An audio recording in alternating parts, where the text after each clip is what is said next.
मुस्तहील।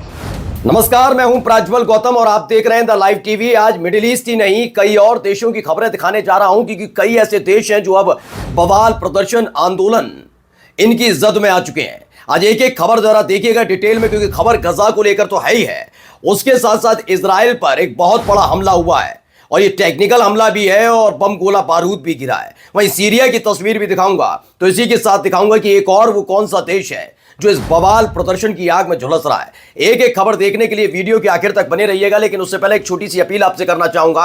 Appeal यही कि तकरीबन 15,000 लाइक इस वीडियोस पर लाइएगा और ज्यादा से ज्यादा कमेंट कीजिएगा। जब शनिवार इतवार को मिलेंगे तो उन कमेंट्स की भी बात करेंगे, तो इसलिए ज्यादा से ज्यादा जुड़िए अपने भाई प्राज्वल गौतम के साथ, अपने चैनल द लाइव टीवी के साथ। और अब बिना देर किए मैं खबर की शुरुआत करने जा रहा हूं। खबर सीधे गजा से है, क्योंकि जब से लेबनान में सीज फायर का ऐलान और सीज फायर का उल्लंघन लगातार इजराइल की तरफ से किया जा रहा है, इसका दावा करती हुई कई तस्वीरें और खबरें सामने आई। तो वही गजा के अंदर क्या कुछ हो रहा है वो पहले मैं आपको दिखाता हूं। तो ये वीडियो सामने आई है, पहले इस वीडियो को देखिएगा। इस वीडियो में काफी कुछ चीजें आपको नजर आएंगी और इसे लेकर जो दावा किया जा रहा है वो इस वीडियो के बाद मैं आपको बताता हूं। इस फोन पर बातचीत करते हुए अल-कसम ब्रिगेड के बताए जा रहे हैं, इन्होंने क्या कुछ कहा है इसके बारे में वो अभी मैं आपको बताऊंगा। पहले ध्यान से इस वीडियो को देखिएगा। कई शहर नजर आता है और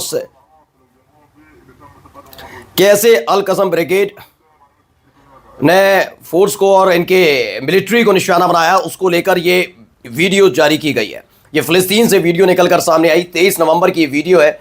इसमें काफ़ी कुछ धमाके और धमाकों के साथ साथ किस तरह से इजरायली सेना को निशाना बनाया जा रहा है गजा के अंदर, उसको दिखाया जा रहा है। क्योंकि एक तरफ बात चल रही है कि अब हमास के साथ आप समझौता कर लीजिए, इजराइल के खुद के नागरिक कह रहे हैं, तो वहीं दूसरी तरफ इजराइल के सैनिकों पर किस तरह से कहर बरप रहा है वहां पर, उसकी वीडियो। एक और वीडियो देखिए, इसमें धमाकों की आवाजें आपको सुनाई दे रही होंगी, छिपकर अपनी जान बचाते हुए कुछ लोग भी, तो वहीं से दूसरी तरफ कैसे हमले हो रहे हैं समझिए। यह बताया गया कि आमने सामने बिल्कुल अल-कसम ब्रिगेड के लड़ाके और यानी हमास के लड़ाके और उनके ठीक सामने इजरायली सेना और आपस में ये भिड़े हैं। बमबारी हुई, गोलीबारी हुई, कई सोल्जर्स जो हैं इजराइल के वो घायल भी हुए हैं, जिन्हें आनन फानन वहां से हटाया गया। इमारत के अंदर से छिपकर किस तरह से हमला किया गया है ये इस वीडियो में नजर आता है। साथ ही एक प्रेस टीवी की खबर आपको दिखाने जा रहा हूं। प्रेस टीवी की तरफ से जो खबर बताई जा रही है वो थोड़ी सी आप देखिएगा। One of the latest Israeli attacks killed 2 civilians and injured many others in Gaza City. तो चीख पुकार है, वहां पर किस तरह के हालात हैं, तमाम चीजें दिखाई जा रही हैं। अब मैं इसके बारे में थोड़ी खबर आपको बता देता हूं। इसको लेकर बताया गया कि 57 ऐसे 57 फिलिस्तीनीज वर किल्ड और 108 बुरी तरह से घायल हुए हैं गजा के अंदर। कब हुए हैं? जब इजरायली मिलिट्री स्ट्राइक हुई, वहां पर इजराइल की सेना की तरफ से स्ट्राइक की गई, हमला किया गया। उसके बाद यह तस्वीर निकलकर सामने आई है कि किस तरीके से 57 फिलिस्तीनियों की मौत और 100 घायल हुए हैं। एक बड़ा हमला हुआ है इजराइल की तरफ से गजा के अंदर। चलिए अब एक महत्वपूर्ण खबर प्रेस टीवी की तरफ से, ये पढ़िए खबर। सीज फायर के बावजूद इजराइल ने लेबनान पर करीब 1 दर्जन नागरिकों की हत्या कर दी है। लेबनान में करीब 1 दर्जन नागरिकों की हत्या कर दी गई है। ये बड़ी खबर है कि सीज फायर का उल्लंघन नहीं बर्दाश्त करूंगा, सीज फायर का सम्मान करूंगा, मैं ये करूंगा। अभी एक पुरानी वीडियो में मैंने आपको दिखाया था, नेतन्याहू कह रहे थे, और अब देखिए बताया गया कि 1 दर्जन से ज्यादा लेबनीज जो है उनकी मौत हो चुकी है। क्यों? क्योंकि लगातार सीज फायर का उल्लंघन इजराइल कर रहा है और ये खबर प्रेस टीवी की तरफ से दावे के तौर पर रखी गई है। लेकिन एक बड़ा हमला भी हो गया। यह हमला मैं आज आपको दिखाने जा रहा हूं। पहले हमला देखिए क्या है।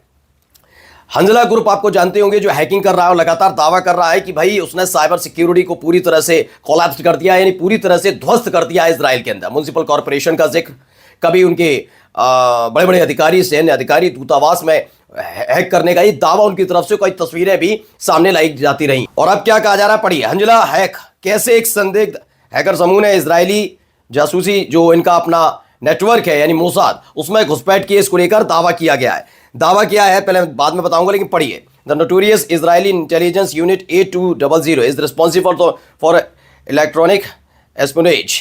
ये तमाम चीज़ों का जिक्र कि कहाँ कहाँ हमने किया। Hanzala has also hacked the Mossad financial and money laundering mechanism known as BSSV blockchain network, यानी एसएसबी ब्लॉकचेन नेटवर्क, जिसका इस्तेमाल मोसाद करता है उसके आर्थिक और जो मनी लॉन्ड्रिंग वाला मसला है उसके लिए, उसको भी हैक कर लिया। ये दावा किया जा रहा है हंजला की तरफ से, हंजला ग्रुप की तरफ से तमाम दावे। और इन दावों के साथ साथ क्या कहा गया है पढ़कर बताता हूं। फिलिस्तीनी समर्थक, खैर इसे इजरायली सपोर्टर कहा जाता है, नए हैकर समूह है हंजला, उसने हाल ही के महीनों में साइबर हमलों की पूरी की सीरीज जारी कर दी है, जिसमें उसने बताया कि कैसे उसने बेहद संवेदनशील और खुफिया डेटा को लीक कर दिया है। ये एक बड़ी खबर निकल कर आई है, यानी कि एक हमला ये इजराइल पर होता है तो वहीं दूसरा हमला भी अब आपको दिखाने जा रहा हूं कैसे ये किया गया है।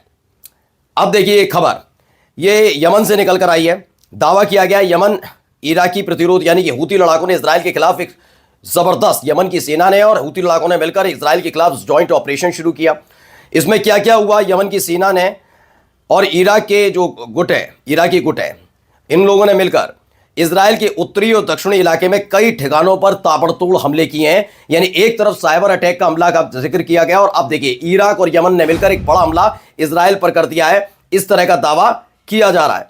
लेबनान से जुड़ी हुई होगी खबरें। अब आपको ले चलते हैं सीधे सीरिया। सीरिया में क्या हो रहा है जरा पढ़िए। सीरिया की कुछ वीडियोस भी आई हैं, लेकिन पहले बड़ा दावा प्रेस टीवी की तरफ से। रूसी जो रिकॉन्सिलिएशन सेंटर है उसकी तरफ से कहा है रूसी हवाई हमलों में अलेप्पो, हमा, इदलिब में 100 से ज्यादा लड़ाके मारे गए, वहीं उनके 12 टैंक ध्वस्त भी कर दिए गए हैं। इस तरह का दावा किया जा रहा है कि बड़ा नुकसान, भारी नुकसान विद्रोहियों को हुआ है। अब क्या हो रहा है पहले तस्वीरों के जरिए आपको दिखा देता हूं, एक एक तस्वीर जरा देखिएगा वहां क्या क्या हो रहा है। तो इसे लेकर किया गया दावा कि सीरियन आर्मी ने कहा है कि एचटीएस हेडक्वार्टर को टारगेट किया सीरियन आर्मी ने, और कम से कम इसमें दावा किया गया कि 200 लड़ाके मारे गए इस हमले में। इसके साथ साथ एक और वीडियो सामने आया है, इसमें भी ऐसा ही कुछ दावा किया गया है कि कैसे सीरिया के जो विद्रोही संगठन है उन्होंने ड्रोन से अटैक कर दिया, किस पर, उनके निशाने पर असद का शासन था और सीरिया में एक बड़ा हमला किया गया, ड्रोन से अटैक किया गया, इस तरह का दावा किया जा रहा है। अब खानसार, जिसके बारे में थोड़ी देर पहले बताया था, खानसार पर कब्जे वाली बात निकलकर सामने आई थी, उससे रिलेटेड भी ये वीडियो निकलकर आई जिसमें बताया गया कि ये खानसार का वीडियो है जिसमें 24 घंटे में जो कुछ हुआ है उसकी एक झलक है, कैसे सीरियन अरब आर्मी ने बड़ा एक ऑपरेशन लॉन्च किया है विद्रोही संगठनों के खिलाफ, उसको लेकर यह दावा किया गया है। अब एक अगला वीडियो मैं आपको दिखाने जा रहा हूं, यह वीडियो भी खानसार से निकल कर आया और इसी तरह का दावा किया गया है, और किस तरह की उथल पुथल और किस तरह के हालात वहां पर बने हुए इन तस्वीरों वीडियो के जरिए समझ सकते हैं, क्योंकि दावे दोनों तरफ से किए जा रहे हैं कि ये नहीं है कि केवल असद सरकार कह रही है कि हम ही जीते, वो ये कर रहे हैं, लेकिन इन सब के बीच एक वीडियो जारी किसकी तरफ से कर दिया जाता है, जैसे ही वीडियो जारी करते हैं विद्रोही संगठन, फिर एक रूस की तरफ से वीडियो आ जाता है कि उन्होंने एयर स्ट्राइक कर दिया, यानी ये शेर, वो सवा शेर, वो सवा से सवा शेर, फिर सवा से सवा शेर, मतलब ये तमाम चीजें वहां पर चल रही है। एक शहर से दूसरे शहर तक सीरिया में इसी तरह के हालात बनते हुए नजर आ रहे हैं। अब एक खबर है सूडान से भी आई है, लेकिन बाद में दिखाऊंगा, लेकिन अभी पहले देखिए एक अल तन्फ की तरफ से आया है जिसमें सीरिया में अमेरिका का गढ़ और यह इजराइल की सुरक्षा कैसे करता है बताया गया है। आईएसआईएस के खिलाफ अमेरिकी गठबंधन का मिशन तेजी से सीरिया में कुछ हिस्सों पर कब्जा करने की एक रणनीति बदल चुका है। इसमें बताया जा रहा है कि अलग अलग जगह हमले करना और उन शहरों पर कब्जा करने की रणनीति अपनाई जा रही है। वहीं सीरिया सेना ने डेर एक्जोर को लेकर एक दावा किया कि अमेरिकी प्रॉक्सी मिलिशिया जो है, यानी अमेरिकी समर्थक जो है मिलिटेंट्स हैं, ये हमले को विफल कर दिया है। उनका ये दावा है कि वो जो लड़ाका संगठन जो अमेरिका के इशारे पर ही लड़ाई लड़ रहे हैं, उनका जो एक हमला था उसे पूरी तरह से नाकाम किया। ये हमला ऐसे समय में हो जब हयात तहरीर-ए-शम के जो लड़ाके हैं वो इदलिब और अलेप्पो में सीरिया सेना से लड़ रहे हैं, उसी समय एक बड़े हमले की प्लानिंग थी और ये इसे पूरी तरह से नाकाम कर दिया गया है, दावा हो रहा है अभी ये। वहीं ईरान ने एक बड़ा धमाका कर दिया। अब धमाका क्या, देखिए विदेश मंत्री हैं उन्होंने कहा दमिश्क की तरफ से, जो थोड़ी देर पहले खबर भी बताई थी और अब आधिकारिक बयान भी आ गया। बयान क्या है, दमिश्क के अनुरोध पर ईरान सीरिया में सेना भेजने पर विचार कर रहा है। उन्होंने कहा कि अगर जरूरत पड़ी तो हम भेज देंगे। क्यों? कि सीरिया में जो कुछ हो रहा है उससे इराक, जॉर्डन और तुर्की जैसे पड़ोसी देशों के लिए वो खतरा पैदा कर रहे हैं, इसलिए ईरान इस पूरे संघर्ष में कूद सकता है। वहीं रूस की तरफ से बयान आ गया। पुतिन ने एर्दोगन के साथ बातचीत में सीरिया के खिलाफ जो लड़ाका संगठन है उनकी जो बहुत एग्रेशन है, जिस तरह से वो हमले कर रहे हैं, उसे रोकने की जरूरत पर जोर दिया है कि उन्हें रोकिए। ये पुतिन ने कह दिया एर्दोगन से कि अगर वो आपके समर्थक बताए जा रहे हैं तो देख लीजिए। अब इन सब के बीच जो एक तरफ चल ही रहा है सीरिया वाला, कभी इजराइल वाला, गजा में हो ही रहा है, लेबनान में थम नहीं रहा, ये सीज फायर हो रहा है। सूडान भी देखिए चपेट में आ रहा है। सूडान की एक अपडेट आई है इसमें बताया गया कि SAF ने RSF के कब्जे वाले शहर रुवाबा के इलाके में गब्शा और बालाहाट गांव में कब्जा किया। अल कुरा शहर में भी इन्होंने कब्जा कर लिया है। यानी सूडान में भी एक अलग तरह का ये तमाम चीजें शुरू हो चुकी हैं। वहीं ईरान पर प्रतिबंध लगा दिए गए। ईरानी तेल निर्यात पर नए अमेरिकी प्रतिबंध लगाए। इसमें बताया गया है कि उन पर एक नए प्रतिबंध थोप दिए गए। यानी एक और नए प्रतिबंध से ईरान को डिमोरलाइज करने की कोशिश अमेरिका की तरफ से की गई है। अब आपको खबर लेकर चलते हैं बाहर। थोड़ा खबर है दक्षिण कोरिया से। दक्षिण कोरिया में क्या हो रहा है, दक्षिण कोरिया की कुछ तस्वीरें और वीडियोस आपको दिखा देता हूं। पहले देखिए क्या कुछ वहां पर हो रहा है, किस तरीके से चीन और ये संसद के अंदर घुसने की कोशिश की जा रही है। पहले वो वीडियो देखिए, उन्हें रोकती हुई पुलिस। वजह क्या है मैं बताऊंगा अभी आपको, पहले एक एक तस्वीरें आप देख लीजिए। प्रदर्शनकारी सड़क पर न केवल उतरे बल्कि उन्होंने संसद कूच भी किया। कई लोगों को रोकने की कोशिश की गई। ये अंदर की एक तस्वीर है जब ये संसद की प्रक्रिया वहां पर चल रही थी। ये दक्षिण कोरिया की खबर है, नॉर्थ कोरिया नहीं, किम जोंग उन वाला नहीं, दक्षिण कोरिया का जिक्र कर रहा हूं। देखिए एक और वीडियो अंदर से निकलकर सामने आई कि जहां पर ये छीना झपटी और तमाम तरह का वहां पर उत्पाद, जैसा कि अलग अलग देशों में प्रदर्शन के तौर पर अभी हाल में आपने देखा होगा जॉर्जिया में भी हुआ था, कुछ ऐसा ही इस दिनों दक्षिण कोरिया में हो रहा है।